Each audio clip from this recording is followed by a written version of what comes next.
La Gazette du Togo, une vision sur l'actualité togolaise et sur le monde. Bonjour mesdames et messieurs et merci de nous rejoindre pour le débat de Nana FM. Nous sommes le 22 janvier 2020. La candidature d'Agbeyome Kodjo, soutenue par l'archevêque émérite de Lomé Philippe Fanoko Bodro, est à l'origine d'un mouvement d'ensemble qui se met en place, même s'il continue de subir de nombreuses critiques liées notamment à la procédure qui a conduit à son choix. Mais à lire la nature des alliances qui se forment, des observateurs s'interrogent et c'est également la question à laquelle nous allons tenter de répondre ce matin. La synergie autour d'Agbeyome Kodjo doit-elle obligatoirement répondre à une certaine logique ou non? Et pour en parler, avec moi dans ce studio, Brigitte Adjamagbo Johnson, coordonnatrice de la C14 et secrétaire générale de la CDPA. Bonjour Madame Johnson. Bonjour Monsieur Afani. Ce débat se fera également avec vous auditeurs qui pouvez réagir dès maintenant via la page Facebook de Nana FM et dans une vingtaine de minutes par téléphone sur le 91 09 71 71 ou le 96 61 58 58. Avec Stan Teko à la mise en onde, je m'appelle Antoine Afanou. La synergie autour d'Agbeyome Kodjo doit-elle obligatoirement répondre à une certaine logique politique? C'est le thème du jour. Bienvenue sur la plus belle dame de Lomé. Alors, certains en ont été étonnés, Brigitte Adjamagbo Johnson, vous voir avec Agbeyome Kodjo dans le cadre de la prochaine présidentielle. Votre parti s'est expliqué dans un communiqué, mais quelles sont plus précisément les raisons qui expliquent ce choix de vous allier à Agbeyome Kodjo? Merci beaucoup Monsieur Afanou et je voudrais, puisque c'est la première fois que je reviens dans ce studio ce début d'année, je voudrais en profiter pour présenter mes vœux les meilleurs à tous mes compatriotes togolais et répondre à votre question en disant la position de la CDPA ne devrait pas surprendre. Quand on connaît la ligne de notre parti qui, depuis très longtemps, a perçu la complexité de cette lutte, a perçu la capacité de résistance du régime dictatorial que nous combattons et a appelé les forces politiques à se mettre ensemble pour conquérir d'abord la démocratie et ensuite, créer les conditions d'une compétition libre entre partis politiques et de manière plus générale d'un jeu démocratique normal. Donc, nous ne sommes pas encore en démocratie. Vous avez parlé de logique qui préside à ce choix. La première logique, le premier constat, c'est que le Togo n'est pas encore en démocratie. Ça, chacun peut le constater. Tous les jours, aujourd'hui encore, quand vous avez affaire à un régime qui se croit au-dessus des lois, qui ne met en place des lois que pour les autres et pas pour lui, des lois uniques quand il en a envie, un régime qui use de tous les moyens, y compris la répression, qui n'hésite pas à tuer, à blesser, un régime qui ne respecte pas du tout les droits fondamentaux des Togolais. Un régime qui fonde son maintien au pouvoir sur la pauvreté des citoyens. Une pauvreté qu'il cultive de manière vraiment permanente. Eh bien, on a d'autres choix que de se dire, mettons-nous ensemble. Et on s'est mis ensemble certaines fois et ça nous a permis d'obtenir le suffrage des Togolais qui ont compris et les Togolais nous ont incités à cette stratégie-là. Mais il se fait que plus d'une fois, on a gagné les élections sans pouvoir obtenir le pouvoir. Alors, on est bien obligé de se poser la question de savoir comment faire autrement. Comment faire autrement? Nous avons pensé que faire autrement, c'est pour une fois dire, quand je dis nous, je parle de la CDPA et de mes autres collègues de la C14, justement, la dernière version. Ce soutien est-il également celui de la C14? Écoutez, pour l'instant, nos avis divergent. Parce qu'il y a des partis mais qui ont... absolument, absolument. Mais des discussions sont en cours. Des discussions sont en cours. Nous, notre vision, c'était qu'il fallait recourir à une personnalité de la société civile pour être le porte-flambeau de la lutte. Il s'est fait que dans cette démarche-là, eh bien, il y a eu une convergence de vues entre nous et un autre acteur de taille, un acteur religieux, une autorité morale qu'est Monseigneur, et qui lui, tout en partageant ce souci de l'unicité, a une vision qui diverge un peu de la nôtre. Et donc, nous avons cheminé, nous avons dit, très bien, il nous faut et cette autorité morale et la société civile pour conduire le processus. Malheureusement, il y a eu des dysfonctionnements qui ont fait que la société civile n'a pas pu jouer le rôle qu'elle devait jouer auprès du prélat. Et le prélat a conduit le processus à terme en privilégiant un autre détail qui n'est pas un simple détail. Sa logique, il nous a dit, eh bien, ce combat, c'est aussi un combat spirituel. Moi, ce que j'apporte de nouveau, c'est la foi. C'est la foi. Et ce que j'apporte de nouveau aussi, on a constaté que son choix a consisté à prendre comme porte-parole quelqu'un qui connaît bien le système, qui a fait le système.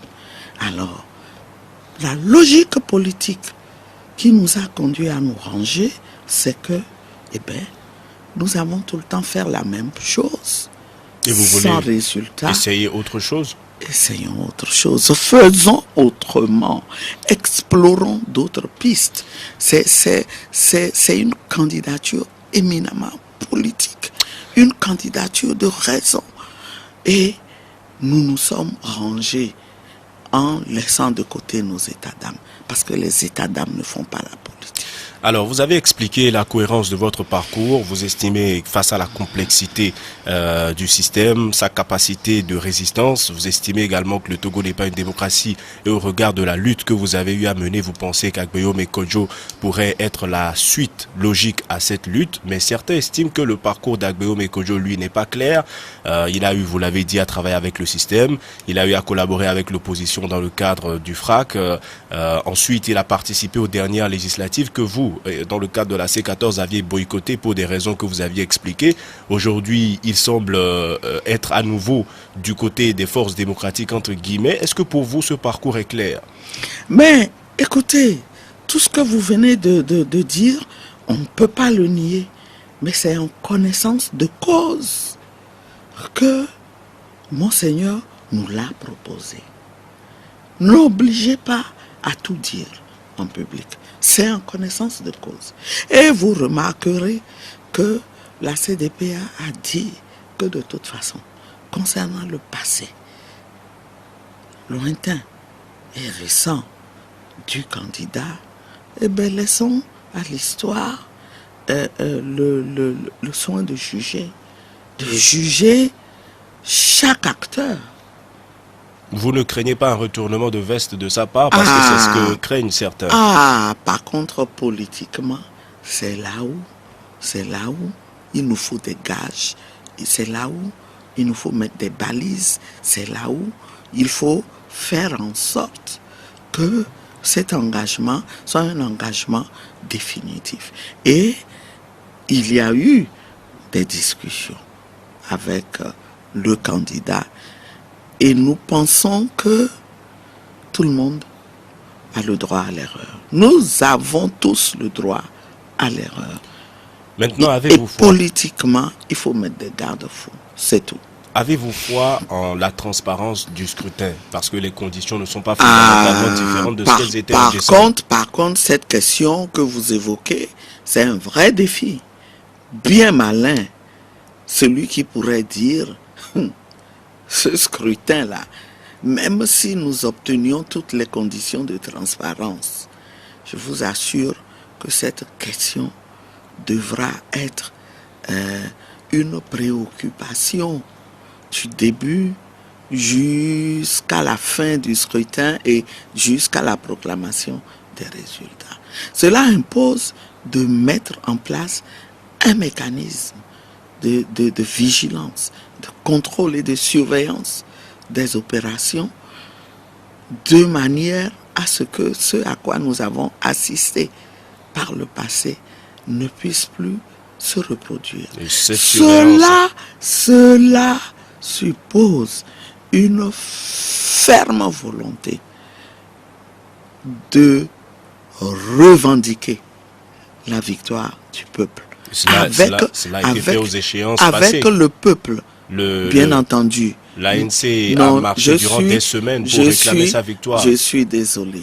Quand on fait les analyses objectives, il faut reconnaître que le talon d'Achille, l'un des talons d'Achille des forces démocratiques réside en cette faible capacité de revendication. Et il faut tirer le leçon des expériences passées. Et c'est ce que nous avons fait. Et vous aurez remarqué que Monseigneur, dans ses interventions, a mentionné en ce qui concerne la vigilance, le contrôle et la surveillance du scrutin, mais cette préoccupation-là ne lui a pas échappé.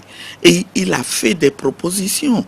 Il y a eu une suggestion que nous allons mettre en place et qui va consister en dehors des représentations du candidat à travers les membres du bureau de vote, à travers les délégués, eh bien, il y aura une mobilisation citoyenne dans chaque centre de vote pour appuyer les efforts que ces membres du bureau et délégués feront dans les bureaux de vote. Et si au final la CENI proclamait des résultats autres, comme le reproche lui en a été souvent fait?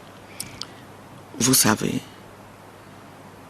chacun sait que les Togolais sont fatigués de ce régime. Mais à chaque fois, les résultats sont les mêmes. Les Togolais veulent changer, veulent qu'on les gouverne autrement. N'en déplaise à ceux qui les utilisent comme du bétail. Après les avoir approuvés, on les ramasse et on les déplace de localité en localité, s'il le faut, pour montrer que c'est la population qui veut d'un 4e mandat. Personne n'est dupe.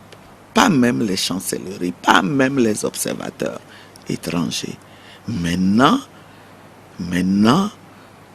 tout réside dans notre capacité à se dire, cette fois-ci, ce qui a été déposé dans les urnes, d'abord, tout doit être fait pour que rien d'erroné, rien qui ne soit à sa place, soit déposé dans les urnes, et ensuite, tout ce qui sera déposé dans les urnes doit être compté et proclamé. Certaines informations estiment que le parti au pouvoir se prépare à passer au premier tour et que la CENI ne se donne même pas la peine d'envisager réellement un second tour. Mais c'est normal. C'est normal. Et c'est justement pourquoi nous devons rassembler, les forces démocratiques doivent se rassembler. C'est pourquoi, malheureusement, mes compatriotes, heureusement qu'ils sont minoritaires, qui pensent que les 2 tours que le régime a fini par intégrer, malgré lui, dans la Constitution, dans les conditions que nous savons, mais ceux qui pensent que ces 2 tours vont jouer, honnêtement, il faut que je leur dise, je ne veux offenser personne, je n'ai l'habitude d'offenser personne, mais franchement, il faut qu'ils revoient leur manière de penser la chose. Ça veut dire que vous croyez aussi que le ça se régime jouera en nous un a tour? prévenus, il n'y aura pas de deuxième tour. Il n'y en aura pas. Mais ils ne sont pas bêtes. À leur place, si je tiens à me maintenir au pouvoir, je ferai pareil. Alors, quel sera votre... J'éviterai qu'on se rassemble, qu'on se coalise contre moi. Que toutes les forces se coalisent contre moi au deuxième tour. Et donc, prenons la mesure des choses. Pour vous, la mobilisation doit Jouons être les au deux premier tour. tours en un. Point final. On se mobilise pour jouer les deux tours en un. Et voilà. Face à ce risque et ce manque de transparence que vous admettez, certains préconisent que tous les candidats, à partir du moment où les dépôts de dossiers sont clos, que tous les candidats qui se revendiquent de l'opposition se retirent pour voir si Faure Gnassingbé organise une élection tout seul. Qu'en pensez-vous? Oui, sous d'autres cieux, en démocratie, ça pourrait marcher.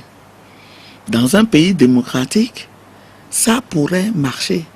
Mais justement, parce que nous sommes en démocratie, eh bien, nous ne sommes pas en démocratie, eh bien, si on utilise cette stratégie, le régime ne fera qu'applaudir. Il va applaudir. Il ira tout seul aux élections et il va se prévoir de la légalité dont il s'est prévalu tout le temps. Alors que dans un pays démocratique, effectivement, même si la Constitution est muette et n'interdit pas qu'un seul candidat puisse se présenter, eh bien, la culture démocratique dans laquelle baignent tous les acteurs aurait empêché celui qui se retrouve seul d'aller seul aux élections. Mais ici, les gens, ils n'ont aucun scrupule. Pour eux, la fin justifie les moyens. Et donc, nous ne ferions que leur offrir un boulevard. Il vaut mieux prendre notre courage en deux mains. Il faut se dire les choses. L'opposition aujourd'hui, l'opposition qui recherche l'alternance est traversée par différents courants. Il y a des non-participationnistes et ceux qui veulent participer. Parmi ceux qui ne veulent pas participer, il y en a qui croient en une autre stratégie. Eh bien, montrons que nous sommes intelligents. Construisons ensemble une stratégie cohérente de conquête de pouvoir qui articulerait toutes ces stratégies qui au fond sont complémentaires. Soyons rusés, soyons malins. Et pour répondre à la question, avant de donner la parole aux auditeurs, est-ce que cela veut dire que tout le monde devrait s'allier à Guillaume Kojo? Et là, la question de la logique politique revient. Est-ce que ceux qui ont eu à le qualifier de traître, ceux qui ont vu en lui un collaborateur du parti au pouvoir, est-ce que tous ceux-là aujourd'hui peuvent s'allier à lui ou se ranger derrière lui pour cet objectif que vous poursuivez ou pas? Moi, je pense que c'est la voie de la raison. Si vraiment nous voulons l'alternance. C'est la voie de la raison. D'autant plus que nous ne serons pas les premiers à utiliser cette stratégie-là. C'est la première fois que nous l'aurons fait. Mais nous ne serons pas les premiers. Je vous assure, dans notre long cheminement, c'est déjà une chance que les populations togolaises n'aient jamais baissé les bras. Ça, d'ailleurs, je ne vois pas comment il pourrait en être autrement. Parce que les aspirations que nous avons sont des aspirations légitimes. Ce sont des aspirations inhérentes même à la personne humaine. Tout le monde aspire à la liberté. On aspire à un bien-être. On aspire à ne pas voir nos droits brimés. Et aucune manœuvre, même la pire répression, ne pourrait faire éteindre ces aspirations. Et je pense que nous devons tirer le son du cheminement, du long cheminement que nous avons parcouru pour enfin faire bouger les lignes.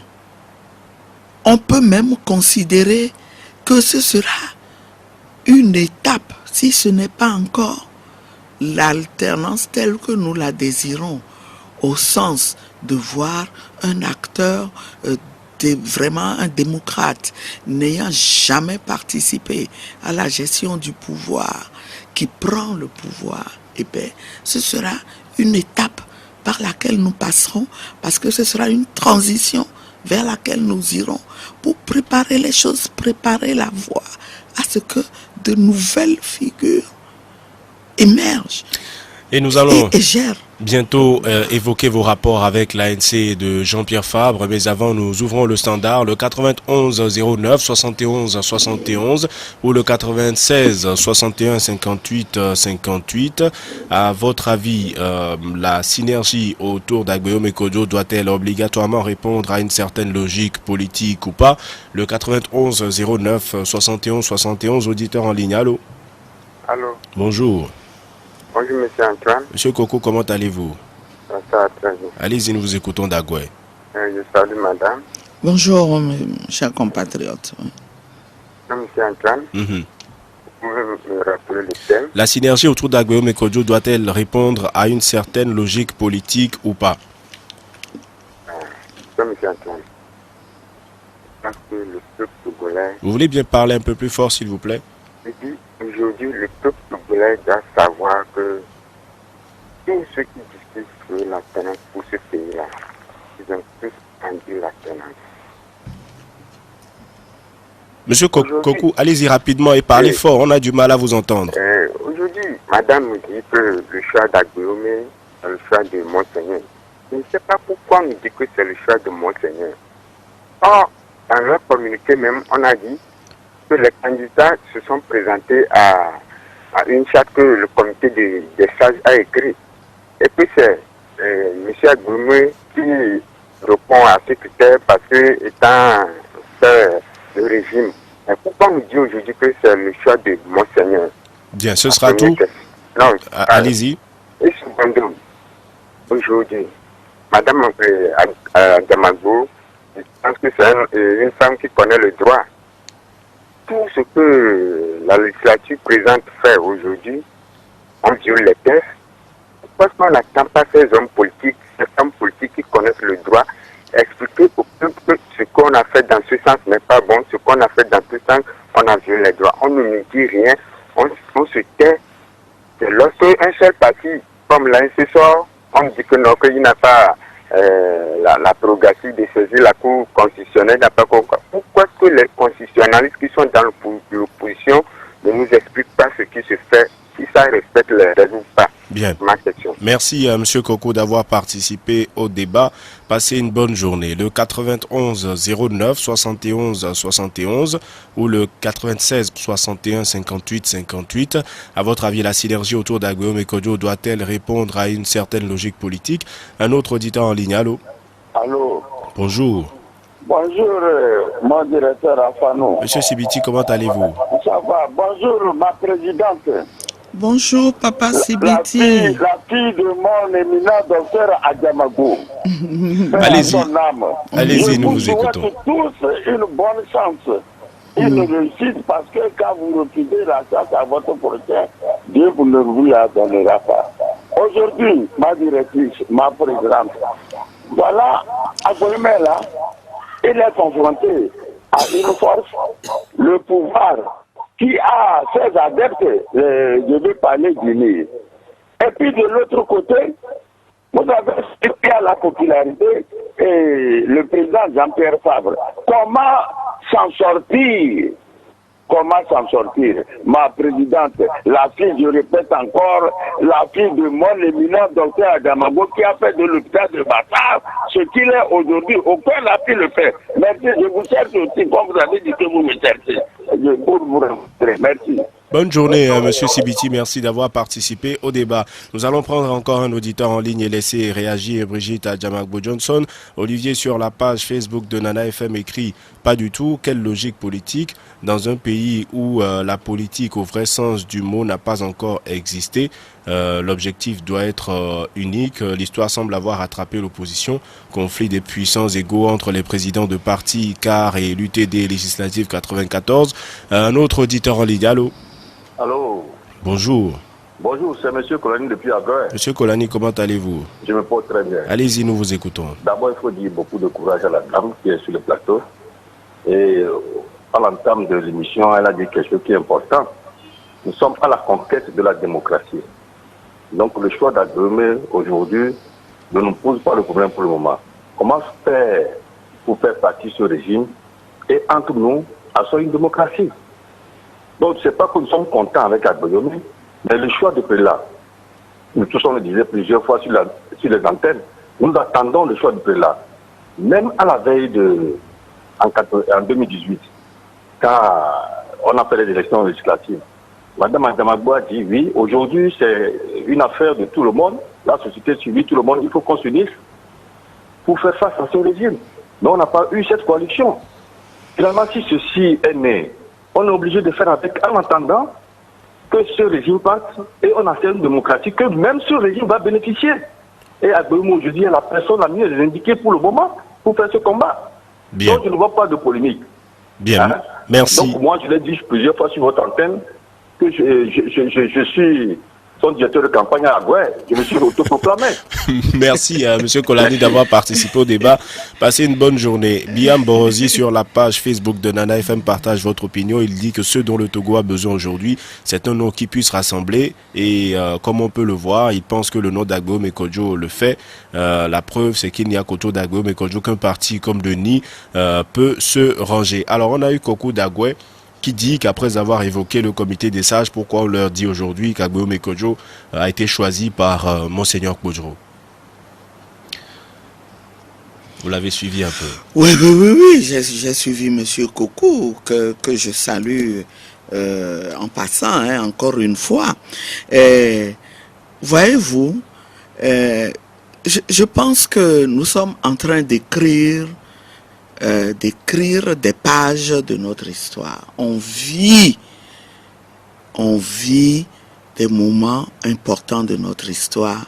Il faut que tous les Togolais comprennent et se rallient à la chose.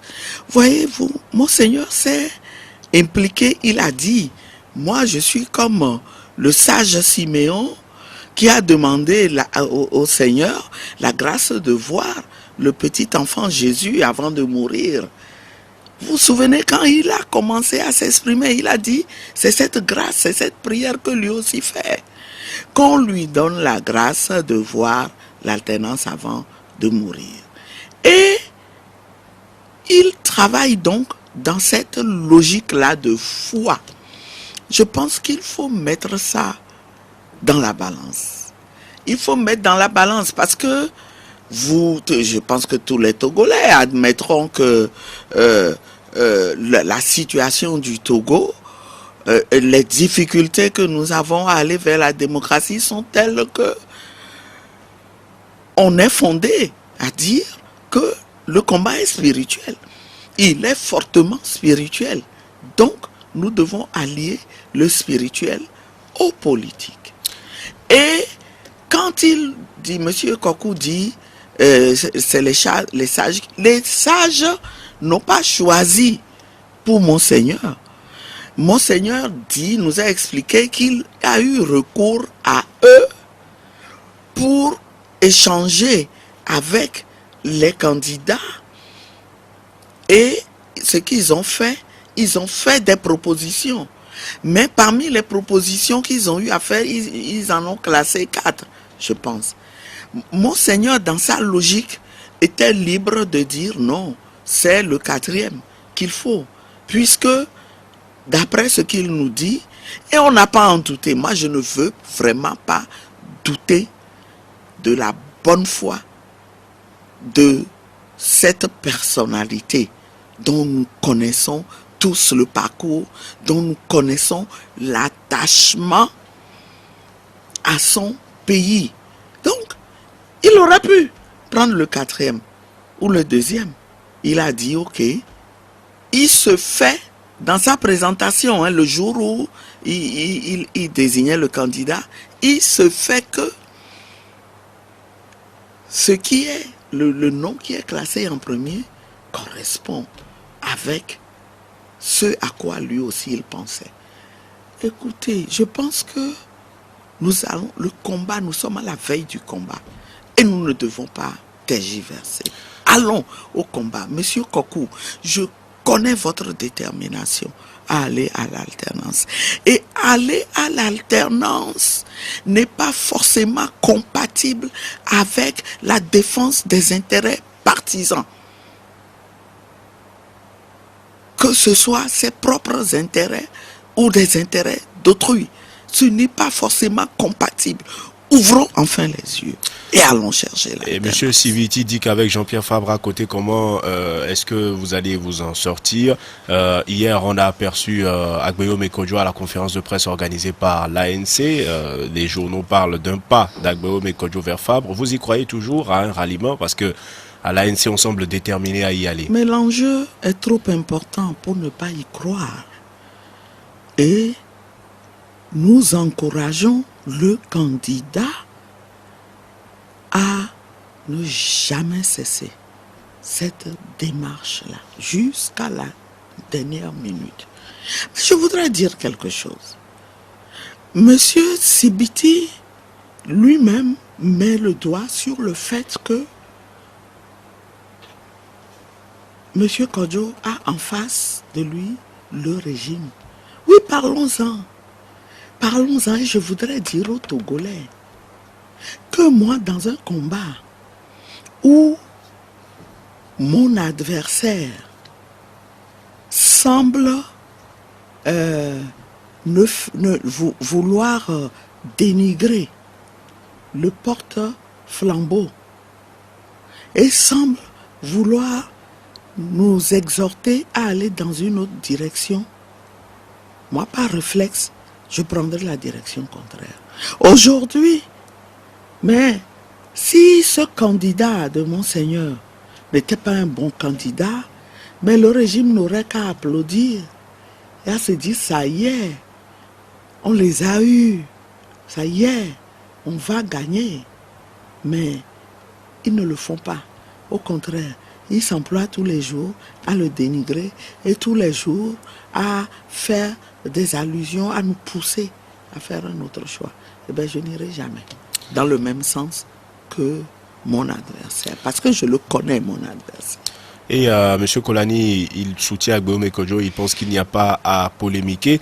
Ayaokpati Aziadjo sur la page Facebook de Nana FM écrit, je cite, « Je reviens pour demander à mon parti politique, l'ANC, et à son président, candidat à cette présidentielle, encore une fois, de savoir prendre de l'avance sur le temps. » Il écrit que nous sortirons beaucoup plus renforcés et plus aguerris si nous savons prendre la mesure réelle de la situation présente pour prendre la décision qui s'impose pour un lendemain plus sûr et prometteur.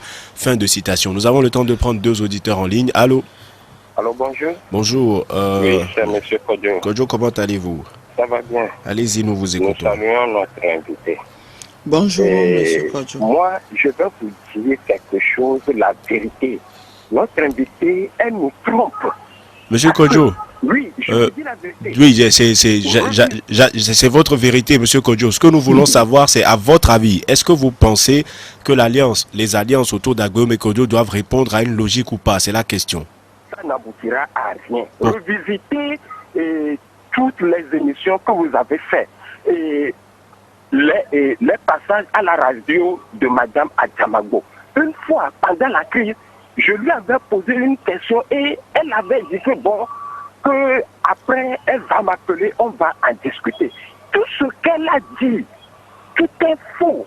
Il ne faut pas qu'elle nous trompe. Aujourd'hui, attendez. Je vous demande des explications. Quels sont les points de tromperie que vous identifiez? Pourquoi je vous dis, revisitez tous les passages que Mme Adjamagbo a passés dans votre émission pendant la crise et aujourd'hui. Alors, Monsieur Kodjo.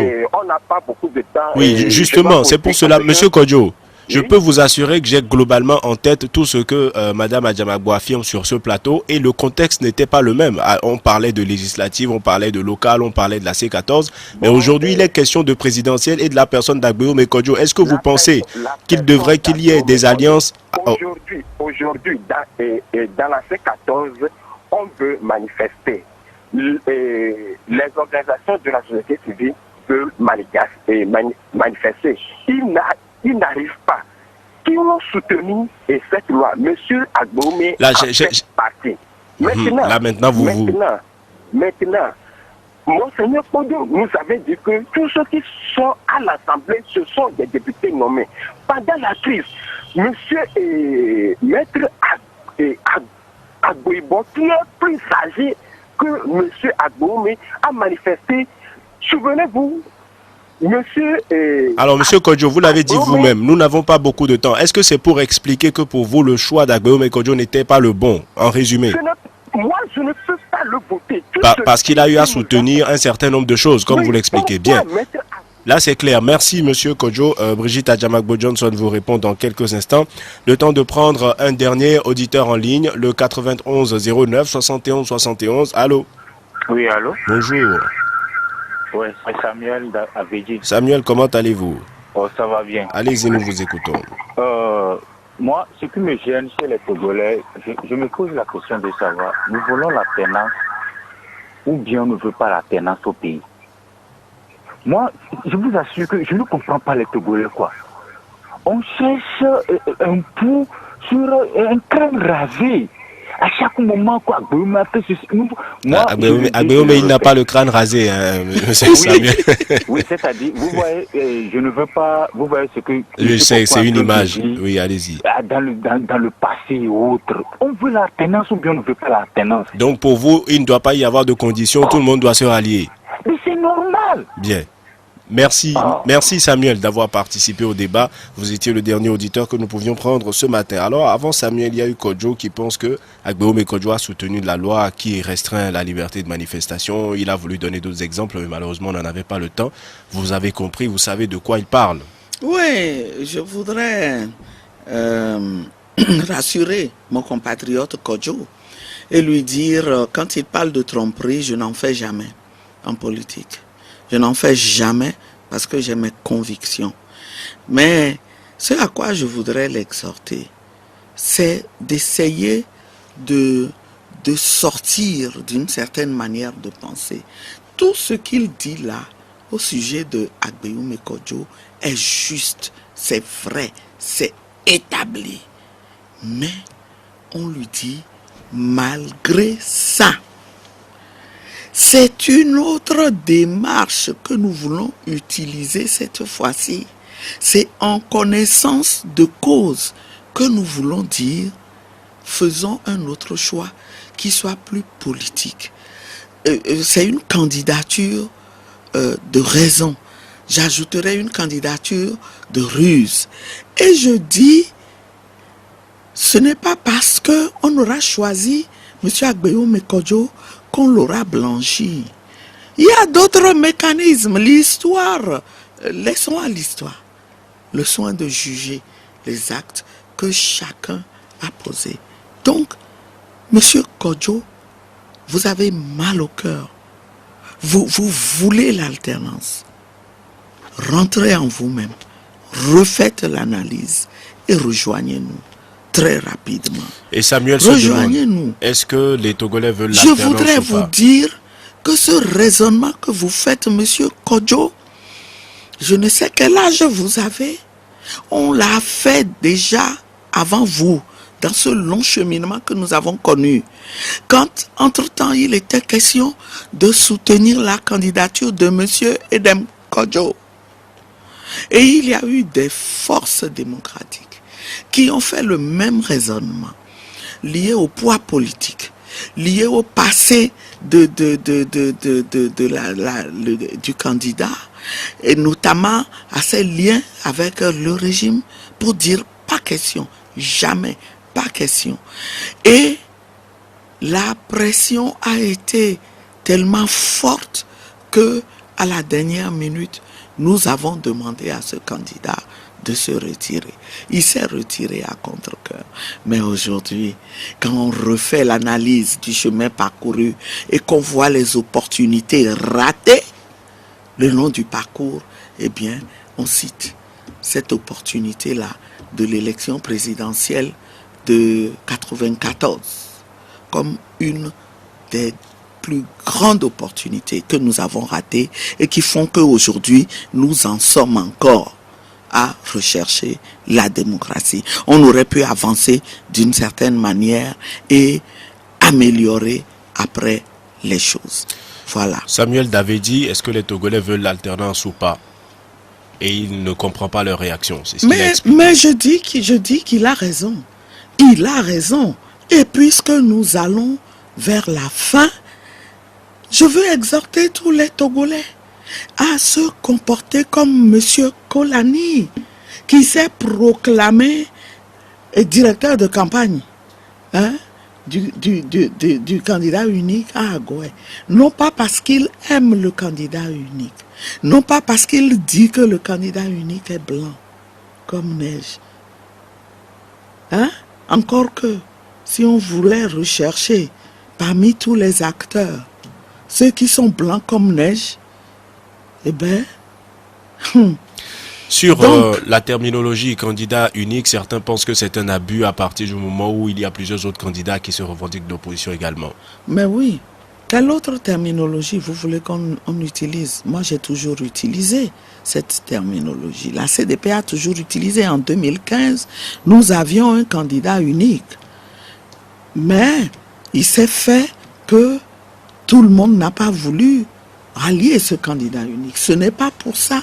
Ce n'est pas parce qu'il y a des gens qui ont continué à privilégier leurs intérêts partisans et ont refusé de s'associer à cette unicité d'action que du coup, ils vont dénaturer la vision que nous avons et l'action que nous voulons. Votre mot de la fin, Brigitte Adjamabou. Eh bien, je voudrais exhorter tous les Togolais, tous les fils et toutes les filles de ce pays qui aspirent profondément à l'alternance, non seulement à adhérer à l'initiative de Monseigneur, mais dès à présent à se considérer comme des ambassadeurs personnels, individuels de ce candidat unique et à commencer à travailler. Et dans le cadre de la campagne, nous aurons l'occasion de revenir sur son programme et ce qu'il propose aux Togolais. Merci Brigitte Adjamabou Johnson d'avoir accepté notre invitation. Ce débat ainsi s'achève. Je rappelle que vous êtes la coordonnatrice de la C14 et secrétaire générale de la CDPA. Stan Teko était à la mise en onde. Je m'appelle Antoine Afanou et nous vous donnons rendez-vous demain matin dès 7h15 pour un nouveau débat. Passez une excellente journée en compagnie de votre radio. La Gazette du Togo, une vision sur l'actualité togolaise et sur le monde. Rejoignez-nous sur le www.lagazettedutogo.com ou sur nos comptes Facebook, Twitter et YouTube. Pour tout contact, écrivez à contact@lagazettedutogo.com ou appelez le 92 80 88 53. La Gazette du Togo, c'est l'information en continu.